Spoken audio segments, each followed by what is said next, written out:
ஓம் சக்தி ஜோதிடம் நேயர்களுக்கு அன்பார்ந்த வணக்கங்கள். சபரிமலையின் பம்பை நதிக்கரையில ஒரு சிறிய குடிசையில எளிமையாக வாழ்ந்து வந்த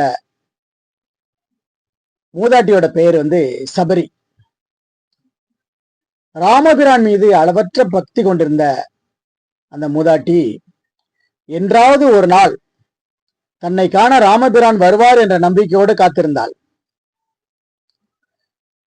இப்படி வயோதிக காலத்தை தன்னுடைய மானசீக தவத்தால் கடத்தி கொண்டிருந்த பக்தை சபரிக்கு அந்த நாளும் வந்தது. தனது தேவி சீதையை தேடிக்கொண்டு தம்பி லட்சுமணனுடன் தென் திசை நோக்கி வந்து கொண்டிருந்த ராமபிரான் சபரியோட ஆசிரமத்துக்கு எழுந்தருளினார். சபரிக்கு தலைகால் புரியவில்லை. தான் காண்பது கனவா அல்லது நனவா என்று கூட அவளுக்கு புரியவில்லை.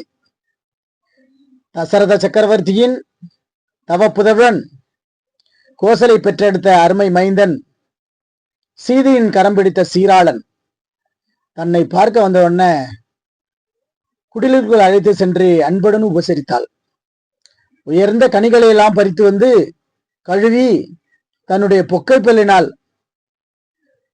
ருசி பார்த்து விட்டு இந்த ராமபிரானுக்கு கொடுக்கிறாள்.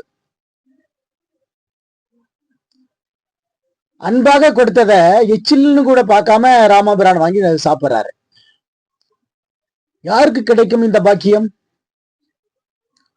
உண்மையான அன்பும் நம்பிக்கையும் விடாமுயற்சியும் இருந்தால் நாம வாழ்க்கையில பல அரிய பல அமானுஷ்யங்களையும் அற்புதங்களையும் சந்திக்கலாம்.